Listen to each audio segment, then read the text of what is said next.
Todd is great and he is always baked. Morning sun shining, we can't be late. Coffee brewing, tunes on the go. Knock knock, it's the Todd Joe Morning Show.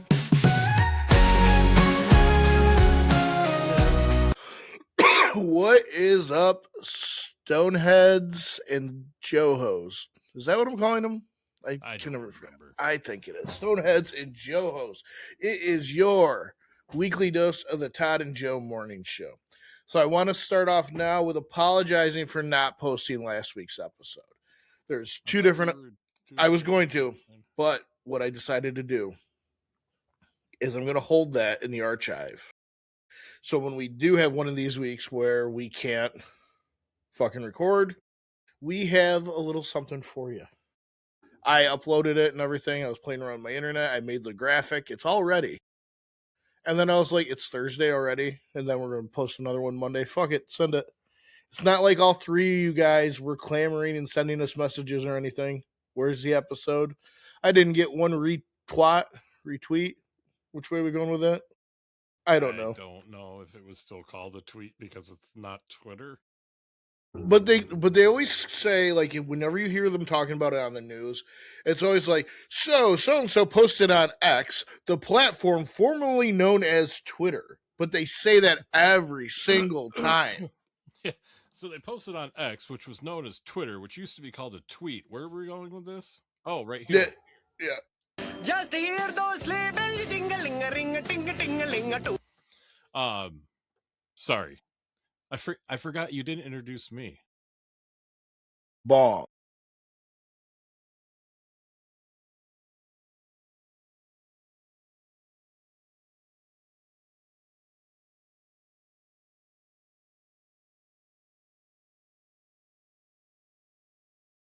Do you know who James Bond worked for?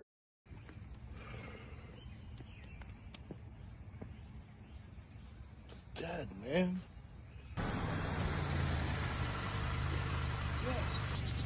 I hear somebody say they need to get high. Dude, I need to get high. It's dead. Where can I go? Oh, I know a place.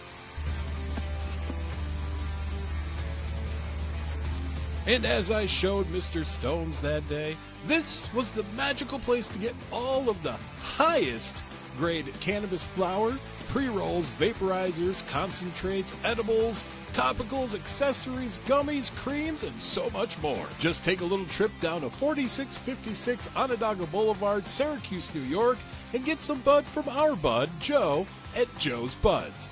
Maybe you can be our bud too.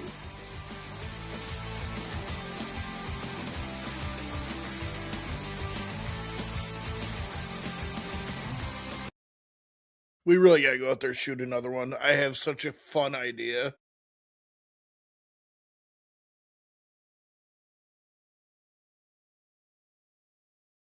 That ended abruptly. So, do you know what's funny about that? You were ripping your vaporizer as the bubbles, as I'm ripping mine. It didn't even click until the music itself started that it wasn't my device that was making the bubble noises. But we got a fun show for you guys tonight. Today. It's actually, for us, it is currently Sunday morning. It's not even noon yet. Oof. But this is what our plan is for 2026. And I know we don't have a lot of viewers out there, but we have our diehard 3. Spread the word. I want it to spread like COVID did a couple of years ago. No, like COVID. I want it to spread like COVID. That shit was like, people and shit. Hey, man. It's for the greater good of the world. The smiles that we're going to give to people out there. We want to hit 1,000 subscribers by the end of 2026. We are now at 283, I think was what we're at. Yeah. We're going to be doing a lot more shorts. Todd's going to be giving you a little extra T-Odd news. I'm going to be pretty much recording anything and everything that I watch. Quick reviews, shit like that. The wrestling show is going to still remain the same kind of how it is right now. We're trying to figure out Garrett is on his sabbatical after his brother CM Punk put him in the hospital. He got real mad at him during. It was a bad New Year's party. I saw the video for it. Thankfully, they paid TMZ to not release the footage because it doesn't look good for Garrett. The things that he said were completely out of line, and if somebody grabbed my wife's ass the way Garrett grabbed AJ Lee's ass in front of the whole family, it was horrific. And just us here at the Niche Nerd Network want to publicly apologize for Garrett's behavior, his actions outside of the podcast booth, and we are going to donate 100% of the proceeds that we get for the Garrett Give It To Me t-shirts that we're going to be selling. Give it to me. To women's rights and stuff like that. Some fund. We'll find a little sponsorship. We'll toss. Yeah. And hopefully maybe we can get Joe Hendry to endorse it. Say his name and he appears. I believe in Joe Hendry. I believe in Joe Hendry. Cause you love him in London and Paris and Tokyo. Joe Hendry. And after that rant there, hey Todd, you got anything for us? A little bit. TI News, where the useless news comes first. Mm-hmm. It's really like two things. One is a world record, and one has to do with sheep. Oh man, this is already going somewhere. Nah, it's just amusing, and I don't know what I would do. A flock of about 50 sheep escaped from their owner while being herded and took a shopping trip to a nearby supermarket in Germany. A video taken at the Penny Square Market in some place in Germany that I'm not even going to think about pronouncing. Dusseldorf, Germany. Yeah, I wish it was that easy. Shows dozens of sheep flooding into the store through the front doors, causing chaos inside the store and leaving a trail of destruction and poop in their wake. Local police confirmed the incident because somebody's going to just fucking lie about 50 sheep roaming into a shopping market. The shepherd said the sheep had broken away from a larger flock. Could you imagine if the whole flock went there? Jesus Christ. That he had been herding through the area en route to the Sin River. The herder said the sheep had apparently been distracted by acorns on the ground in the store's parking lot and then went inside in search of more snacks. He said the sheep were safely reunited with the rest of the flock. When I arrived, they were already out of the store, and now they're back with the flock. The herder told the Maine Post newspaper. So, yeah. Did you imagine Dude, that? I have some quotes here. I have some quotes from this. So, the Augsburger Allgemeine newspaper, according to them, Right, Jürgen Kipps said he initially thought he was being pranked. I've never experienced anything like this before, he told the newspaper. I thought we were on candid camera. Yeah, because that's been a show in the past fucking 30 years. What? Like, I thought maybe punked something, but no. If they had run to the right toward the fruit and vegetables, God forbid, you wouldn't have been able to get them out, the newspaper quoted Kip saying. We tried to push them out. It didn't work. Like, you're just going to push 50 sheep out the door? Like, nah, dude. Like, they're resilient bastards. See, if I was there, I would have been a dick and pointed them towards the produce department. Been like, go over there. And then just watch that fucking chaos unfold. So apparently it took the cashier start like dinging the bell on the cashier thing. What's it called? cash register. Yeah. And then the sheep got startled and ran out the store. Oh, man. It would have been better if they just went ballistic and just wrecked that store. Now, it would have been better if they went into a toy store and then the article for the newspaper headline could have been like, Lamb Chops Play Along. Or if they invaded like a mattress store. Counting sheep. All right. What's our world record? Jokes. World record. A high-altitude daredevil from Belarus broke a Guinness World Record when she went sky surfing over Mount Everest, jumping out of the helicopter at 20,945 feet. Wow. Some bitch named Olga, who, no joke, who had been sky surfing for 15 years, jumped out of a helicopter over Nepal to break the Guinness World Record for the highest altitude sky surf jump. She exited the helicopter at 20,945 feet and kept control of her board until deploying her parachute and safely landing at 12,356 feet. Since I discovered sky surfing, it was my dream to perform a very unique skydive and to inspire girls around the world not to be scared, to be bold, and to dream big, she told Guinness World Record. So, when you hear that phrase sky surfing, what comes to mind for you?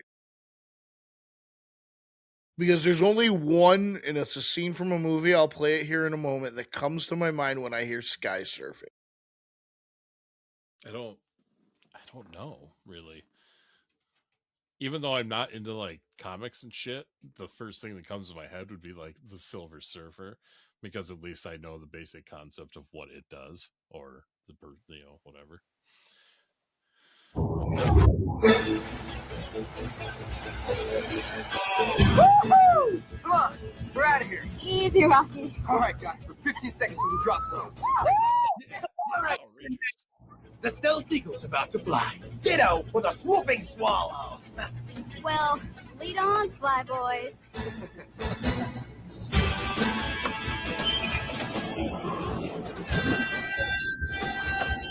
That's a lot of air. After you, Skull. What are you, crazy? This is your idea. Hey, guys. You might want to slip those on. Good idea. All right, guys, we're 3 seconds away from the target zone. Lacey, you're on. Yes. Yes! Under tail! Systems go! Bonsai!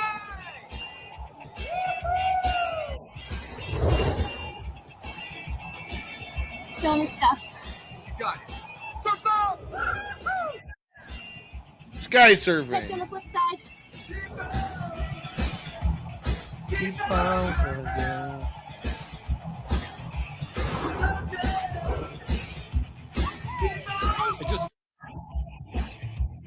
I feel like this song doesn't go with any of this. So, did you watch Power Rangers at all? A little bit. It was kind I was say you're a little bit older than me, and like I was like 4th grade. Oh, how do I fix this? You got to go down to layout at the bottom, and then click on the 2 squares that are equal. Thanks. I am glad that I'm a substitute sweetener. Whoa. So I was like 4th grade when it came out, and right around the Green Ranger, like when Green Ranger like became like lost his powers, became the White Ranger. That's like when I moved overseas. So that was pretty much when I had stopped watching Power Rangers. And then when I lived over in Turkey, the Mighty Morphin Power Rangers theatrical movie came out. And I remember I got it for my birthday or some shit.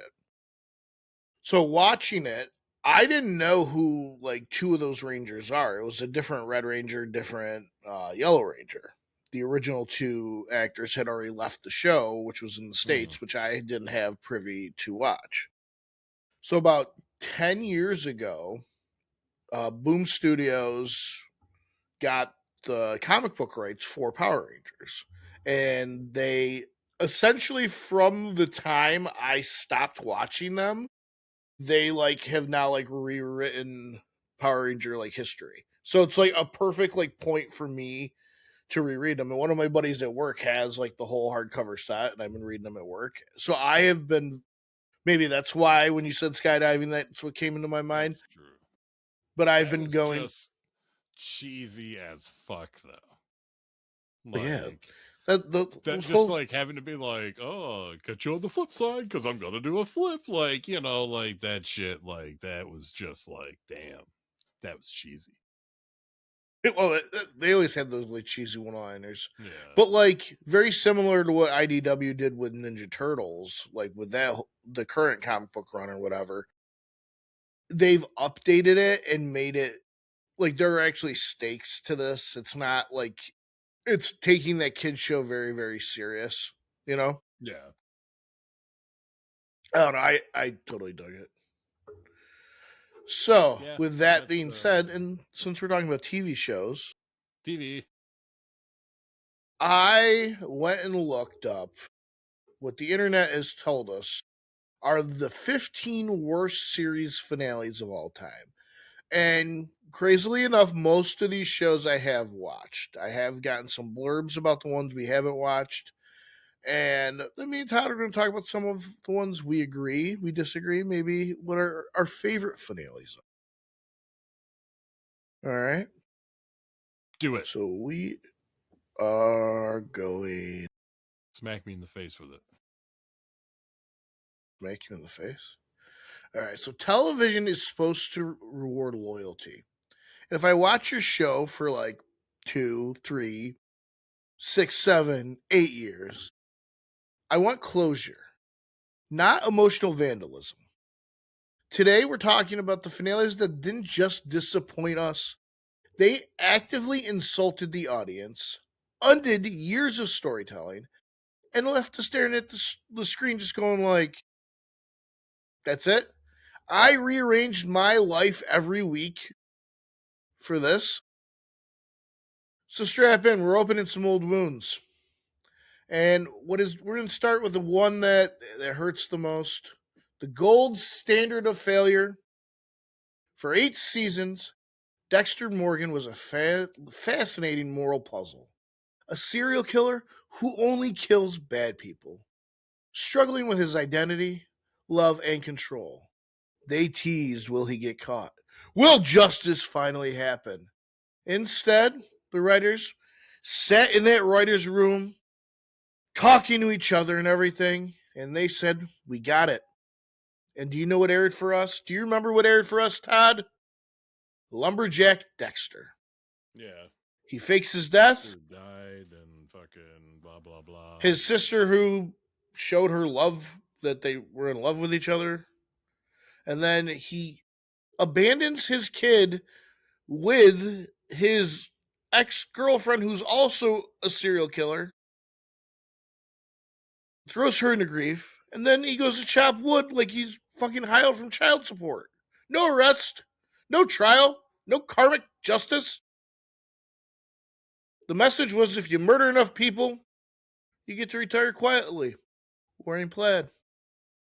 So next one is a show with a beard. But, as me and Todd were kind of talking, Todd has not watched the subsequent shows that have aired for Dexter. So there was the miniseries, and now we have I guess it's ongoing because it got renewed for a second season, plus the Dexter Origins one. I dig them all. Like, they've all been very, very good, and it definitely takes the bad taste out of your mouth from the original series. So, Todd, that's your homework for 2026. Just catch up on Dexter. Sweet. I'll get to it in 2027. Oh, you son bitch. The next one I watched, Todd, I don't believe you did, and it physically hurt me. Game of Thrones, okay? It spent years carefully developing characters, motivations, the politics, and the consequences of all their actions. And then the final season said, why don't we speedrun this shit and call it epic? Daenerys goes from liberator to war criminal to like the crazy queen in a weekend. And Jamie, like, dude, this character had 8 seasons of growth. And after all that, he ends it with, yeah, I like to fuck my sister. And Jon Snow, like, after everything, like the Chosen One, all of this, I'm going back to the Wall. And then Bran, who did absolutely nothing. Like, this dude, spoiler alert, literally gets crippled in the first episode. He gets crippled. And then he becomes a 3-eyed raven. And he got crowned king. Why? Because it has the best story? Dude, nobody watched those parts except for when you were above the wall because it was boring. It didn't just end the show, it just kills all the rewatches. Ugh. That one physically makes me angry. Sorry. All right, number 3, How I Met Your Mother.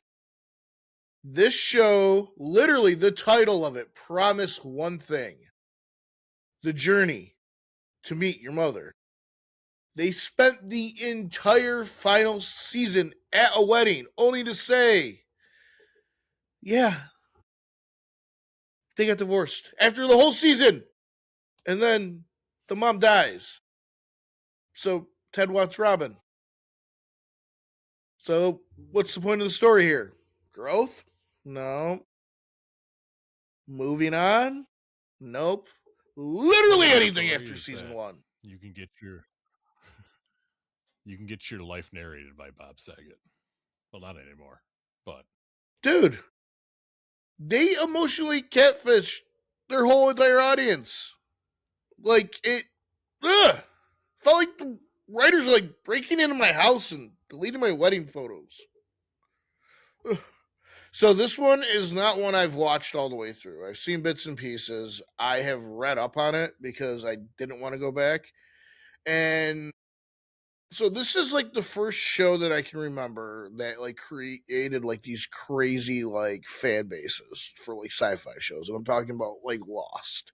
Because it wasn't like your Star Trek. It wasn't anything. It was just it had a mystery. And dude, people had like notebooks that they were like tracking shit. Whiteboards. Like that, you know that meme from Always Sunny?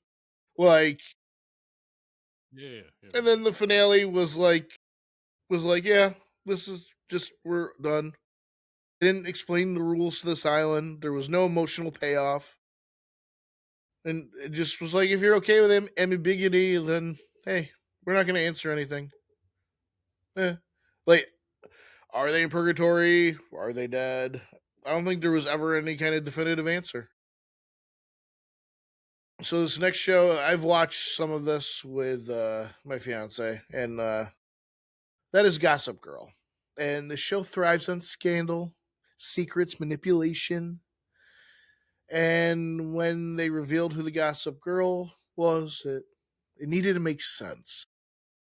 And then they picked somebody who it just contradicted previous episodes. Like, scenes literally exist where Gossip Girl narrates things that this person was present for, and the main guy in it, like, it's actually a guy who is the girl. I don't know. Another show that I have not watched all the way through, Blacklist. It's the mystery behind Raymond Reddington, who James Spader is a treasure. He crushes it in the show. Who is he? What's his secret? What's the truth? He literally, they kill him with a bull. And I don't mean like symbolically or anything. He literally gets gorged to death by a bull. This is the same guy who dodged governments, assassins, criminal empires. But he dies like a Looney Tune character. And this next one I have watched. and Just Like That, the sequel series to Sex and the City, which I never watched Sex and the City all the way through. I have had ex-girlfriends, ex-wife, they've all watched it. My fiance has watched it. I am very, very aware of Sex and the City. I know the basics of it, but I did watch all 3 seasons of Just Like That with her. What do you know about Sex and the City, Todd? That Nothing? Sarah Jessica Parker's face looks like a foot.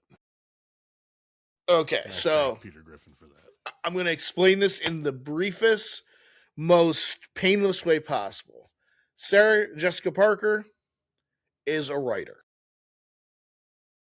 She had a column about a young girl in the 20s, and it was called Sex in the City. It got turned into a book. So Sarah Jessica Parker's character is based on the chick who wrote the book, and it's about her and her 3 friends and them in their 20s. That's essentially what the first book or the first show's all about. And her big relationship was a guy she called Mr. Big, because he was like this rich, like Wall Street kind of guy. And that's who she ends up marrying in one of the Sex and the City movies, which I haven't seen either one of those yet. And Just Like That starts off in the first episode, like they've been married for the last 20 years since we've, seen them, blah, blah, blah. And at the one chick, I forget, Kim Cattrall, I guess very famously, they hated each other in real life and had some big beef. So she did not come back for in Just Like That. She had a cameo at the end of the second season. They like text her character. It's like a big device that they use in it. But at the end of the first episode, Mr. Big dies of a fucking heart attack. So now you're dealing with her as a widow and where she's going. And actually she like becomes a famous podcaster, much like you and I. And I don't know. The show already struggled with tone, real identity and purpose. Like it just, and again, it's one of those finales that didn't resolve anything. It just stopped. Like storylines weren't finished. They just drifted off. Character arcs stalled, like the one chick, the redheaded one. She's a lesbian in real life. Fuck's her name? I don't remember her name. Anyways, like her character, like she famously came out in real life and everything. So after being married for 20 years and raising a kid, they had her character decide that she was a lesbian. And they just like, but these storylines like stalled. It wasn't comforting. It just felt like, honestly, I felt like they thought they were going to come back for another season and just didn't. I don't know. It just, I get into shows even if I don't necessarily like them in the beginning. Right. I don't know. It just, it felt unfinished. And like, even like shows I'm not necessarily like into, I appreciate them for the cinematography or the writing or like the, the actor portrayals. And there was a lot of good in the show, especially like the demographic it was representing. Like you don't really see much content about women in their 60s. And like, I don't know, you saw Grace and Frankie, but they were like in their 70s, But I don't know. There was a lot of good and there's a lot that could have been done with the show that I think that they just missed up on. This next one, La Brea. I watched La Brea. I liked La Brea. La Brea was like a serious take on Land of the Lost. Kind of. So there was a big earthquake and they fall through the thing and it's really like a time I don't know. It really reminded me of like one of those like wild like Quantum Leap or like Sliders kind of shows from like the mid 90s. They like was just Stargate, like that kind of shit. And dude, the show lived on spectacle and like the mystery. And the finale just felt like budget cuts. Network panic. Like it did that thing where they thought that they were going to go farther than they realized they were going to be canceled. So they were like speed running through the emotional beats. Like, it almost, I would say it felt like a sci-fi Hallmark level kind of movie, the way they wrapped up everything. And like, they had this huge, crazy global anomaly thing that they were dealing with, and they like finished it like a school project was finished on the bus ride in. Like, it was, the show had a lot of potential. Like, the acting was good in it. Like, I dug the concept. Like, you had so many different kind of characters thrown in this fucking wild. Like, there were times where it had like Lord of the Fly vibes. Like, it, I don't know, crazy. So the next one I'm going to talk about is one I am very, very aware of. I've seen episodes of it growing up, but it's Saint Elsewhere, and it was like that medical drama that starred like Mr. Feeney, like that. It was like one of the first, like, it was ER before ER. It was Grey's Anatomy before that, you know. But they are very famously known for doing that first like twist ending, and for their finale, they pulled out the nuclear option. Everything was fake. Everything, the whole entire show was just an autistic kid imagining it was all happening inside of a snow globe. Bold. Yeah, it was. Infuriating. Absolutely. Because this ending invented that trope that nothing mattered. And we have been stuck with it ever fucking since. This other one, which honestly, I will tie the second series into it too, because I really dug the second series. I love the original series. I remember watching it as a kid and it just opening my imagination, but that's Quantum Leap. Sam Beckett, he just lives for that role. Like, he gets so good. Did you watch Quantum Leap like that? Mm-mm. Was not a quantum leaper. So it was so cool. So like, Sam, he leaps into a person's body in different times, and he has to like fix these different things. Like, they, I don't know, it was so cool because like in his original timeline, like things like the JFK assassination, like wild fucking historic things, he changes and they end up going the way that we know. But like, something that they did, so there was an episode in the original series where Scott Bakula's character Sam Beckett goes and he's in Vietnam, like during the war, and he saves this dude's life. So when the sequel series comes on, that dude remembers it all, and he creates the division of the government that actually makes the Quantum Leap program, and it's actually played by Ernie Hudson. And so, like, he's the head of Quantum Leap, and Quantum Leap was created because Sam Beckett saved him, but Sam Beckett saved him because of Quantum Leap. So it like creates like this cool thing, and in I don't know, it was awesome. But the finale ends with the text. This is how the original series ends, and I wanted it to be explained so bad in the sequel series, but it wasn't. But it ends. This is all we see at the very end. Sam Beckett never comes home.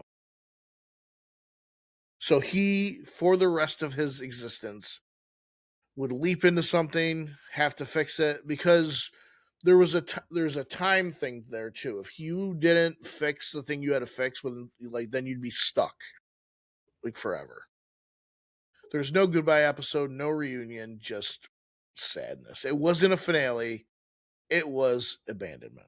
Now this next one, I remember as it happened, and I remember being traumatized by this as a child. We kind of talked about this earlier, but the TGIF classic created by Jim Henson, Dinosaurs. This was a family sitcom with jokes and puppets. And the finale ends with climate collapse and extinction. Like, the baby literally says, we're going to die. Kids were not okay, me being one of them. Parents were not warned. The ending was super emotionally violent, and it's probably partly why I am so fucked up as an adult.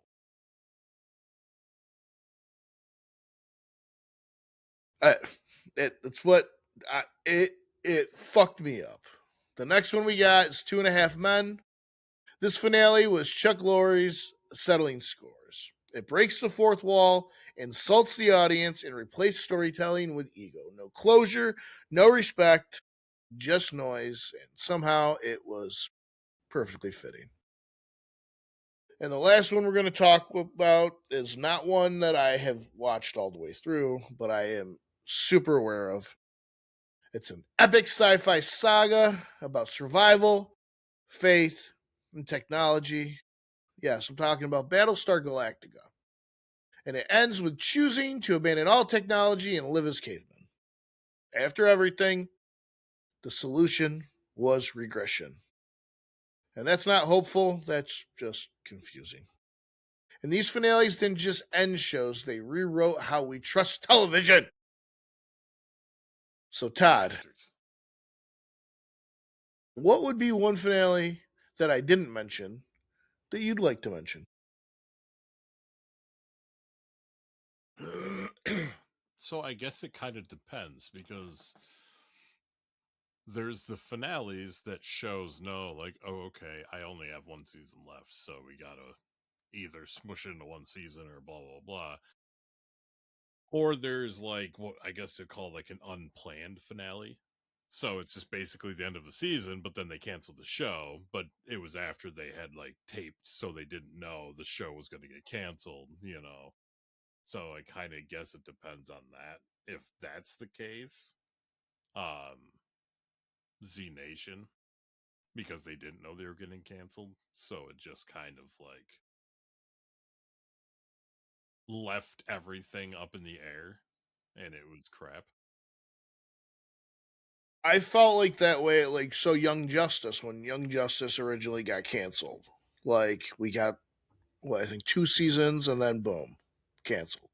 Left on a cliffhanger. You didn't know what was going to happen. And then all the rewatching on Netflix that I'm taking credit for, because I literally would just play it nonstop when I was doing anything and everything. And then magically we got a 3rd season and then a 4th season. So I want to take credit for Young Justice coming back. Warner Brothers, thank you for listening to all the watching I did on Netflix. But then, well, another one that actually pops to mind was, so I want to say late aughts, so maybe like 2009, 2010, maybe a little bit later. Marvel came out with a Wolverine and the X-Men cartoon series. And it was pretty fucking dark. Like, it was a kid's show, but it wasn't. It starts off with like Cyclops has like a 5 o'clock shadow living in like a fucking hotel room, just completely emotionally distraught because Jean Grey's been killed. And the very ending of that first season, like, set up, like, not just like teased, literally the table was set for the Age of Apocalypse, like, which is a huge like X-Men storyline from the mid 90s that I love. It like kind of introduces whole alternate darker versions of like the X-Men and stuff. But like they show it. Like they show this is what's going to happen, and then the show never came back for a second season. So it just left you there like hanging there. Like, I hate when shows end like that. It was like History of the World Part 1 back in the day. Well, you got your and then sequel. They put out History of the World Part 2, and it was fucking garbage. Another one that I wasn't a fan of, but I know that it wasn't the original series ending because COVID fucked it all up, was Supernatural. Yes. Like, I wish they could have done like that, like actual like season finale or series finale, because it sounded like it was going to be amazing. So it just kind of felt, out of everything like they fucking went through in that series, to be like, oh my god, Dean died because he fucking got pushed against a piece of rebar sticking out of a post. Like, so I guess maybe I'm telling myself this because I hate it, but like I appreciate the irony of everything that he went through to go out so like easily, I guess. Because like to me, that shows how much luck was on his side and everything else was on his side. What I didn't like about that finale was you just saw Sam, like you didn't see what he really did. You know what I mean? Like, I don't know. It was, I loved the whole bridge scene. Like that part I dug. The whole like speed thing at the end with him and his kid or whatever. I'm like, dude, like you're a Winchester, man. Like, it just, yeah. All right, so I just pulled up a list. I'll just talk about the ones I watched, but shows that ended on cliffhangers. Angel, you didn't watch any of those, did you? Angel or Buffy? Like Angel literally ends with them in an alley about to have a fight with a horde of demons. And they actually concluded Angel in the comics. I never watched that. I want to watch that. That's on my list. Oh, how about this? My So-Called Life. I forgot about that show. Fans never got a resolution for the love triangle between Jordan Catalano, played by Jared Leto, Angela Chase, played by Claire Danes, and Brian Carcow, played by Devin Summersale. I forgot about that show. Yeah, I didn't watch. I watched an episode here and there, but not a lot. Huh. Oh, Veronica Mars, yes. You weren't a Veronica Mars fan, were you? No. So there was like a wild ride with this show. So it went for 3 seasons, got canceled, and then like I want to say like 2010, fans came out with a Kickstarter, and the Kickstarter like made like a shit ton more than it was supposed to, and they made a Veronica Mars movie that was purely paid for by the fans. And then Hulu came out with a 4th season of it, which literally ends with a main character getting killed, and then that just, you never got anything. I guess I never watched it. I always meant to, but I never did. But Santa Clarita Diet, that always looks like interesting. What? Santa Carlita Diet, that zombie one with Drew Barrymore and Timothy Olyphant. I've never even heard of it. Yeah, it was on Netflix for a little while. Like most of these I didn't see. Oh, How I Met Your Father. Yes, I did watch that and enjoyed it. Oh, and look what's on here. The newest version of Quantum Leap. That made me some. NCS Hawaii. I didn't watch that. Oh, the new Night Court got. I didn't know that. I was watching that. Well, got canceled. Yeah, and literally, the finale of 3rd season ended with a to be continued thing on the fucking screen. That's ultimate dick move. Like that's they should like at least do like an hour-long special just to kind of like wrap whatever up if they're gonna do that. Like that's terrible. Oh man, we'd watched the first like season. I liked it. Oh, it was great. Like, I want to watch more.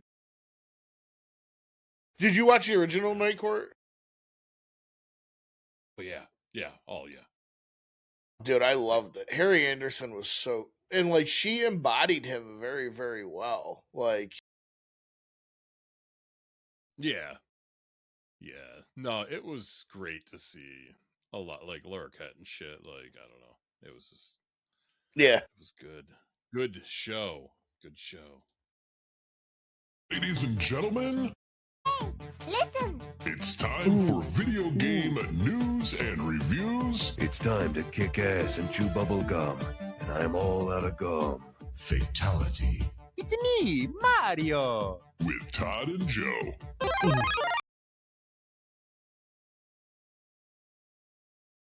Ooh, what do you got for me, Todd?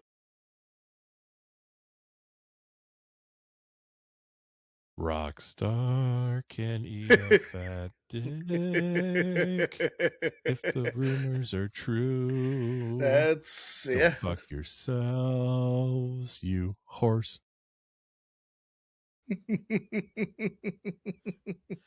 So we got rumors this week that we still don't know if it's gonna come out this year or not.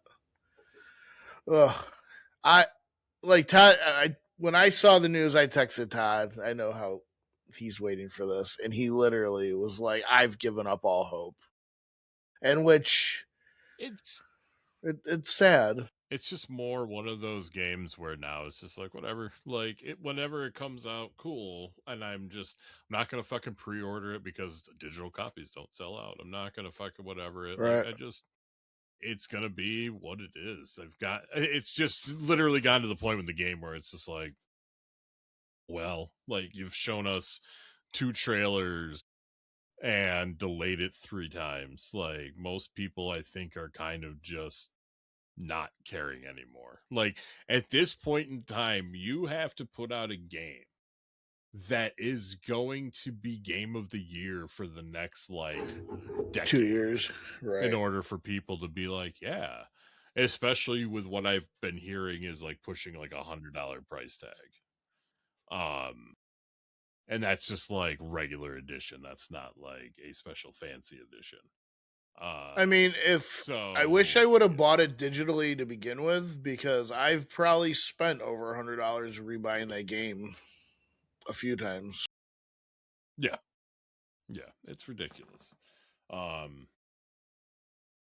So yeah, hopefully it's not true. Hopefully it's just some whatever. Or if at this point in time it's true that they're not completely done with it. Hopefully, they still have fucking 9 months, right? Right. No, 10 months. November, yeah. So like you still have like 10 months to get shit done. And if it's a game, obviously I don't know dick about programming, but I would assume that if it's a game that's like 90 to 95% complete, that there shouldn't be an issue getting it done in the next 10 months. Right. I mean, maybe it is done and they're just polishing it and just overly testing it just to make sure we're not running in any complications. I don't know. Or they could be just being dicks. Like if I worked at Rockstar, I'd be like, this game was done fucking 3 years ago. Fuckers. That would suck. Just keep making money off of fucking a 10-year-old game, and then we'll fucking release another one. Like, right. Oh, that would be. That's really all the news. I got a couple bit of. I got one movie and one TV show, and the first is a big MCU rumor regarding. So in 2019, they announced Mahershala Ali to play the new Blade, and this movie's literally been like pushed back time after time and time after time. So like GTA 6. Yes, but like the original movie was supposed to come out in like 2020, and it's would just get pushed back. So Right now, it's gone like a bunch of different versions of the script, a bunch of different directors, and now Alex Perez at the Cosmic Circus is reporting that the original plans for Blade was for the super. It was like to bring the supernatural storyline farther in Marvel. And the whole point of Blade is to tell the story of Blade and the history behind the Ebony Blade, which was introduced in Eternals. And it would provide some like deep lore regarding the supernatural nature of the MCU, vampires, Lilith, the underworld, and more, leading into a Midnight Suns movie, which is essentially like Marvel's supernatural version of Avengers, you know? And then they originally had a plan for the Blade movie being set in the 1920s, while another version was reportedly set to co-star Kit Harington, who played Jon Snow in Game of Thrones. He was in the Eternals, playing the character that becomes, I think, the Black Knight. And now there's no status. It's a TBD in the category. And he also shared an update about the character She-Hulk in Avengers Doomsday. Apparently she's not in Doomsday. She might be in Secret Wars. She could end up in Doomsday once they do some reshoots. The She-Hulk Attorney at Law show on Disney Plus, I didn't hate it. I thought there was a couple things I had issues with, but I think she should be given another shot. And then my girl SMG Sarah Michelle Gellar, who I just found out yesterday, they're bringing Star Search back. Did you hear that? They're bringing what now? Star Search? Why? I don't. Isn't that what American Idol essentially is? Right. But your judges are Jelly Roll, Christy Teigen, and Sarah Michelle Gellar. All right. But she's also working on a show, Buffy the Vampire Slayer, a new Sunnydale, for Hulu. A pilot's been ordered for it. And those of us, actually me and our other co-host who's currently legally in trouble, are huge Buffy fans. Buffy ended with the city of Sunnydale literally getting sucked into the ground. And Buffy Summers, she saved the day. In the comics, it hasn't come back. And it's not a sequel. It's not a reboot. This is a continuation of Buffy. So I'm curious what they're going to do with that. Are they going to essentially rewrite everything that happened in the comics, or is that going to be canon? Because with shit like Dawn Trachtenberg passing away, Nicholas Brennan, who plays, wow, what the fuck's his character's name? Xander, duh. He's had a lot of legal trouble over the years. I don't know how they move forward with it, but I'm excited for it. Todd, if you ever get bored, I'm sure if you love Supernatural, you'll like Buffy. Telling you. Buffy the Vampire Slayer. All right, that's all I got for you. Word, yo. You got anything else, Todd? Yeah, I mean it's sad, but a lot has happened with people and dying in the past like day or two. Yeah. So, somebody Bob Weir passed away yesterday, right? So that's pretty much like it for the Grateful Dead. Like Phil Lesh passed away last year or whatever it was, 2 years ago. So do you remember TK Carter? He was on the actor. Like, the old school The Thing, Saved by the Bell and shit, Punky Brewster. He passed away. And then I saw that. This gentleman I only know because I watched some of the shows that he composed the music for, and it was just a very not odd name, but kind of random name. But this dude, his name was Guy Moon. He was a composer for like Fairly Odd Parents theme and like shit like that. He also passed away. Like all of this in a few days. It's crazy. So yeah, Bob Weir. I wouldn't say it's a fucked up joke, but I have a joke about. So I have a joke about the Grateful Dead. So now they all live up to the namesake. It's true. Yeah. All right, that's it for me. You got anything else, Todd? That's it for me. I don't think so. Maybe this. Just hear those sleigh bells jingling a ring a ting a ting a ling a too. Ring a ling a ling a.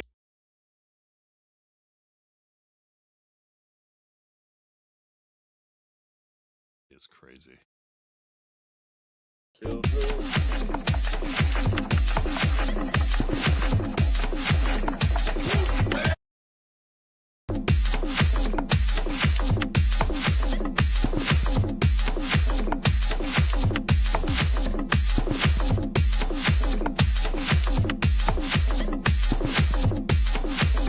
I think you gave me cancer. Nerd.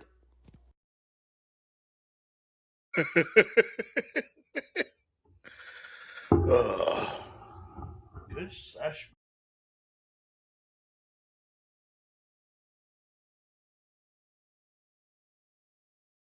Did you stop it? Yeah. All right. Oh no, we're My still stream recording. still says you're recording. I did.